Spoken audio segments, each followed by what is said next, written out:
Hello, welcome back. हम लोग फिर से अपने YouTube चैनल में एक साथ आज हम अपना कंटेंट लेकर आए हैं वाइगोत्स्की का सिद्धांत। अभी हमने जीन पियाजे को पढ़ लिया है और ब्रूनर को पढ़ लिया है। अब इसके बाद हम वाइगोत्स्की को पढ़ते हैं। आइए चलते हैं, देखते हैं इनका पूरा नाम क्या है। यहाँ लिखा हुआ है, वैसे तो हम लोग लेव वाइगोत्स्की ही जानते हैं, लेकिन इनका पूरा नाम है लेव सिमकोविच वाइगोत्स्की। रूसी वैज्ञानिक है, ये रूस के हैं। इनका नाम आप लोगों को क्लियर हो गया होगा, लेव सिमकोविच वाइगोत्स्की। रूस के मनोवैज्ञानिक हैं ये। आपने देखा था, जीन पियाजे को पढ़ा था। जीन पियाजे स्विट्जरलैंड के मनोवैज्ञानिक थे और ब्रूनर को आपने पढ़ा था, वो अमेरिकी वैज्ञानिक थे और ये है रूसी वैज्ञानिक। इनको भी संज्ञानात्मक विकास का ही सिद्धांत इन्होंने भी दिया था। आपने जीन पियाजे का संज्ञानात्मक विकास सिद्धांत पढ़ा, जेरोम ब्रूनर का संज्ञानात्मक सिद्धांत पढ़ा और लेव वाइगोत्स्की का भी सिद्धांत, जो सामाजिक विकास से संबंधित है। इसीलिए इनके सिद्धांत का नाम सामाजिक सांस्कृतिक सिद्धांत कहा जाता है। ये भी आपसे अगर पूछे कि ऐसे कौन से 3 मनोवैज्ञानिक हैं जिन्होंने कॉग्निटिव थ्योरी दी है, संज्ञानात्मक सिद्धांत दिया है, तो आप सीधे बताएंगे पियाजे, ब्रूनर एंड लेव वाइगोत्स्की। लेकिन ब्रूनर का जो सिद्धांत था उसे जीन पियाजे के विकल्प के रूप में प्रयुक्त किया जाता है, लेकिन वाइगोत्स्की का सिद्धांत जीन पियाजे के सिद्धांत के विरोध में आया। ये जरूर ध्यान दीजिएगा, सीटेट में अक्सर क्वेश्चन पूछता है।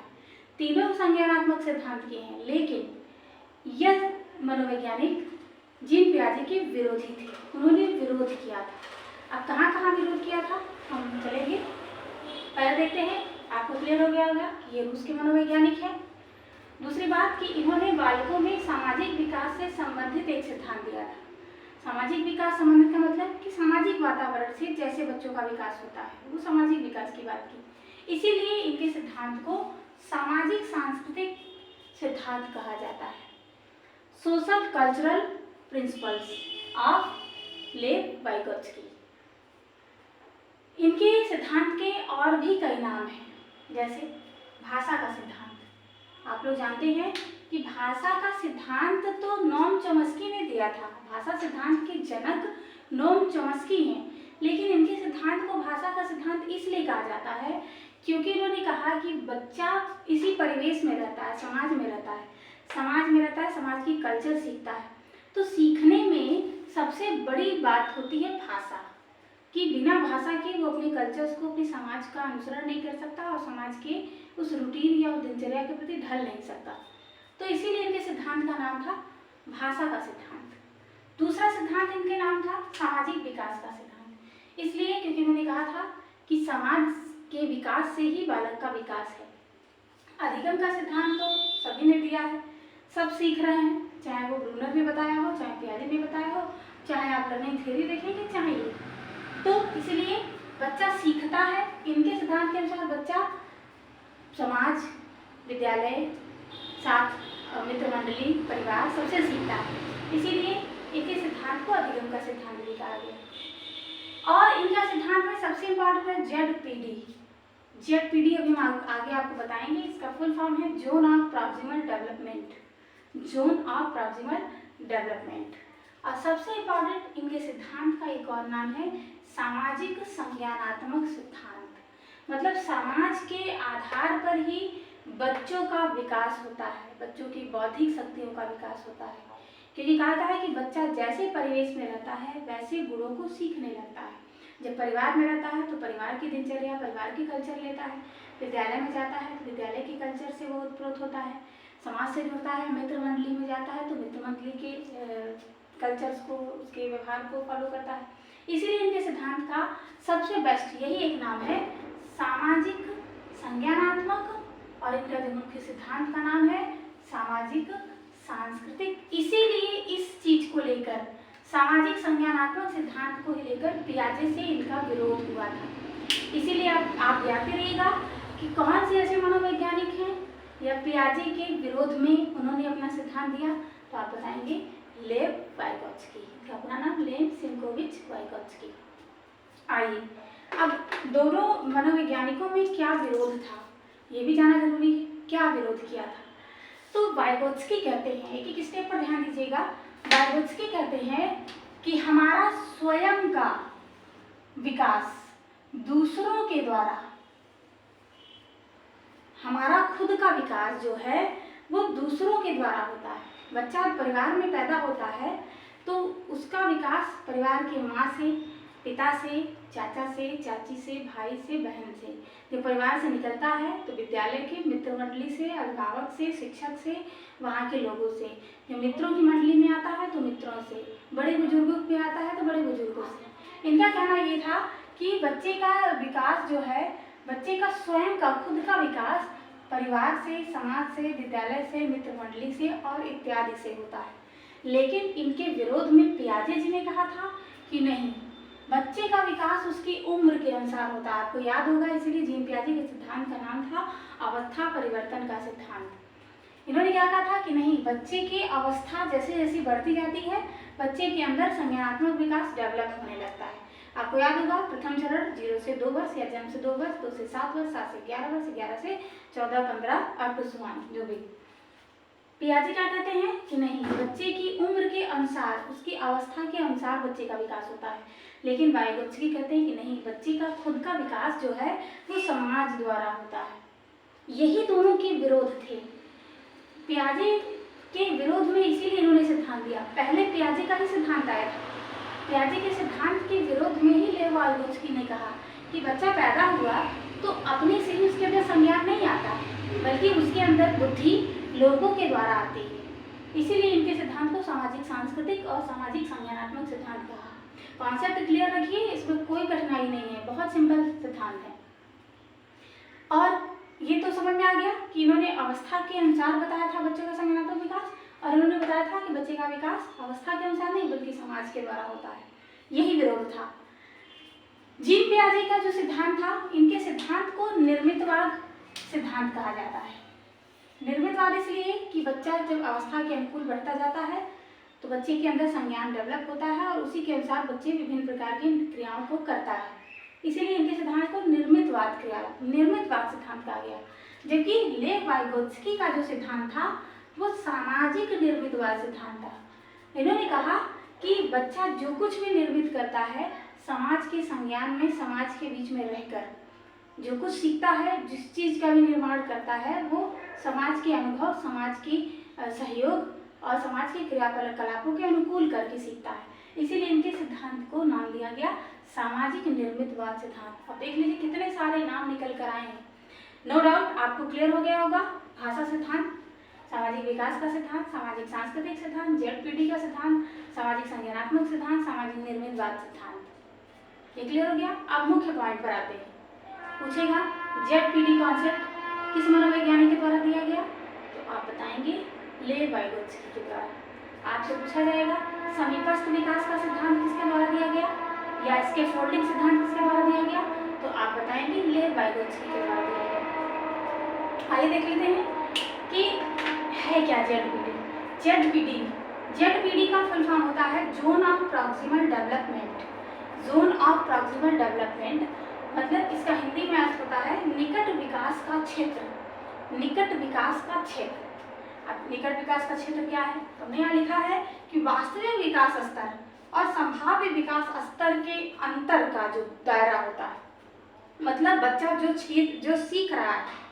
वास्तविक विकास का मतलब कि बच्चे के अंदर जो वास्तविक विकास हुआ है वो, और बच्चे के अंदर जो विकास हो सकता है वो, उसके बीच के जो अंतर का क्षेत्र होता है उसको कहते हैं निकट विकास का क्षेत्र। जैसे बच्चा 6 साल का है, 6 साल के द्वारा बच्चे ने उस आधार पर अपनी चीज़ों को अच्छे से तैयार कर लिया है, इसका मतलब उसका वास्तविक विकास उसके स्तर पर हुआ है।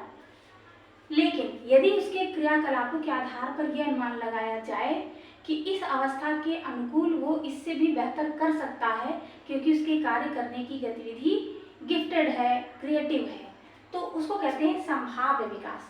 तो इसीलिए वास्तविक और संभाव्य विकास के जो अंतर के बीच का क्षेत्र होता है उसी को बोलते हैं ZPD, वास्तविक विकास और संभाव्य विकास। संभाव्य और वास्तविक के जो बीच का अंतर है उसी को बोलते हैं ZPD, zone of proximal development. तो क्लियर हो गया होगा। अब आइए देखते हैं समीपस्थ विकास का क्षेत्र क्या है। एक तो हो गया निकट विकास का क्षेत्र, एक होता है समीपस्थ विकास का क्षेत्र। इसको बोलते हैं स्कैफोल्डिंग। हिंदी में मत जाइएगा, नाम हमेशा अंग्रेजी में याद करिए, ZPD और स्कैफोल्डिंग। अब देखिए स्कैफोल्डिंग क्या है। तो स्कैफोल्डिंग जब बच्चा किसी व्यस्त या अनुभवी व्यक्ति या साथी के मार्गदर्शन में, हमने पहले ही कहा कि बच्चे के स्वयं का विकास उसके स्वयं के कारण नहीं बल्कि समाज, परिवार, विद्यालय, मित्र मंडली इत्यादि के द्वारा होता है। अर्थात जब बच्चा अपने कार्य को करने के लिए किसी अनुभवी, मित्र मंडली या किसी का भी सहयोग लेता है या उसके मार्गदर्शन में कार्य करता है तो इसी प्रक्रिया को बोलते हैं स्कैफोल्डिंग। जैसे साइकिल बच्चा चला रहा है, साइकिल चलाना सीख रहा है, अब बार बार वो गिर जा रहा है, बार बार गिर जा रहा है। हम सभी सीखे हैं, पहले कैंची से शुरुआत करते हैं। तो वो चलाता है लेकिन वो अभी तक उस पर स्थिर होके कुछ दूर तक स्थिर होके साइकिल के पौड़ी पे पैर भी नहीं रख पा रहा है और बैलेंस बना के गिर जा रहा है, उसका बैलेंस बिगड़ जा रहा है। उसके बैलेंस को बिगड़ने से बचाने के लिए कोई सपोर्टर होता है पीछे या आगे या बगल में कि वो उसको गिरने नहीं देंगे। शुरुआत में आपने भी सीखा होगा तो पीछे आपके दादा दादी, मम्मी पापा, भाई बहन कोई भी कैरियर पकड़े रहते थे और कहते थे तुम शुरू करो, चलाओ, हम पकड़े, एक एज ए सपोर्ट। इससे क्या है, सपोर्ट का मतलब कि एक मार्गदर्शन मिल रहा है कि बच्चा अपनी वास्तविक स्थिति में आ सकता है। यानी बच्चा, अगर बच्चे को सपोर्ट दिया जाए तो बच्चा साइकिल के पौड़ी पर पैर रख के आराम से कैंची चला लेगा। आराम से जब वो कैंची चलाना सीख जाता है तो वो आराम से सीट पर बैठकर आराम से साइकिल चला लेता है। उसी स्थिति को कहते हैं स्कैफोल्डिंग। अर्थात जब बच्चा किसी व्यस्त या अनुभवी व्यक्ति या साथी के सहयोग या मार्गदर्शन के रूप में कार्य करता है, इसी प्रक्रिया को स्कैफोल्डिंग कहते हैं। इसको ध्यान रखिएगा। अब तो ये क्लियर ही हो गया होगा, ZPD और स्कैफोल्डिंग, और नाम भी आपको क्लियर हो गया होगा। अब देखते हैं क्या है इसकी विशेषता। तो लगभग तो सारी विशेषताएं निकल कर आई गई हैं, लेकिन फिर भी हम देख लेते हैं कि लेव वाइगोत्स्की का जो सामाजिक सांस्कृतिक सिद्धांत है, सामाजिक संज्ञानात्मक सिद्धांत है, यह सीखने में शिक्षक के अलावा, यानी बच्चा सीखता है तो सिर्फ शिक्षक से ही नहीं सीखता बल्कि वो समाज के अन्य लोगों से भी सीखता है। समाज के अन्य लोगों का मतलब कि समाज, जो विद्यालय में बच्चा जाता है तो दोस्त बनाता है। दोस्त मुस्लिम भी होते हैं, हिंदू भी होते हैं, क्रिश्चियन भी होते हैं, पारसी भी होते हैं, बौद्ध भी होते हैं, बहुत होते हैं।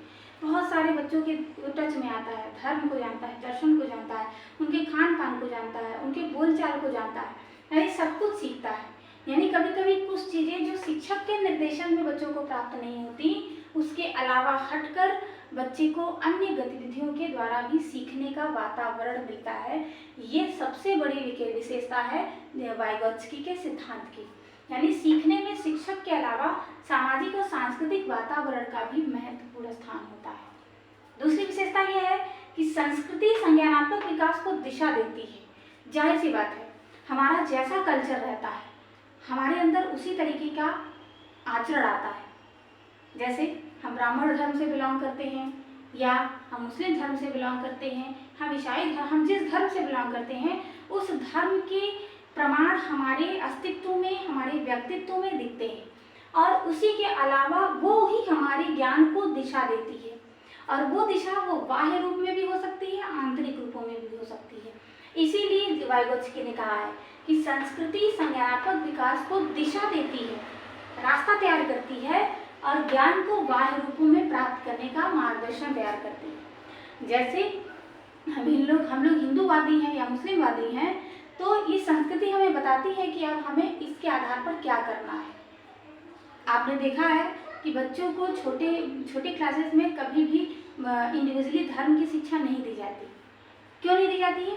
क्योंकि छोटे बच्चों में अगर सिर्फ अलग अलग धर्म को लेकर शिक्षा दी जाएगी तो बच्चों के अंदर बचपन से ही अलगाववाद की भावना आएगी।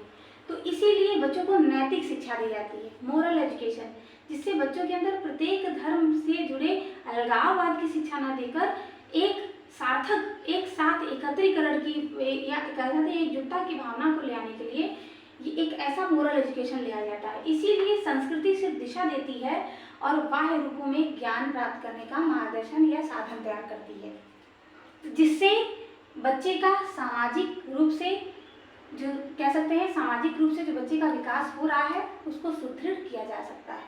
यानी संस्कृति संज्ञानात्मक विकास को दिशा देती है ज्ञान को बाह्य रूपों में प्राप्त करने के लिए, तथा विकास को सामाजिक संदर्भ से अलग नहीं करती है।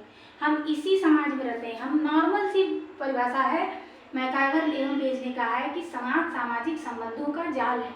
तो सामाजिक संबंध सिर्फ ब्लड रिलेशन से नहीं चलते हैं, सामाजिक संबंध जो है वो सिर्फ रक्त संबंध से नहीं चलते, बल्कि धर्म से, दर्शन से, ज्ञान से, बिहेव से, सबसे चलते हैं। इसीलिए सामाजिक संदर्भ से उसे अलग नहीं किया जा सकता और इसीलिए प्रथम प्रबलता देते हुए उन्होंने जीन पियाजे के सिद्धांत का विरोध किया और उनके विरोध में अपना सिद्धांत लेकर आए, जिनके सिद्धांत का नाम था सामाजिक सांस्कृतिक सिद्धांत और इनके सिद्धांत का नाम था सामाजिक संज्ञानात्मक सिद्धांत। इन्होंने संज्ञानात्मक के पहले एक शब्द जोड़ दिया सामाजिक, कि बच्चे का विकास स्वयं से नहीं बल्कि अन्य लोगों के द्वारा होता है।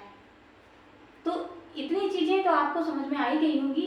ये हमने छोटे से वीडियो में एक छोटे से सिद्धांत को आपको बताने का प्रयास किया है। अब इस वीडियो को आप बार बार देखिएगा और यदि आपको कोई समस्या आती है तो कमेंट के माध्यम से आप पूछिएगा। हमने अपने तरफ से बहुत प्रयास किया है। तो आज के लिए बस इतना ही, तब तक के लिए धन्यवाद।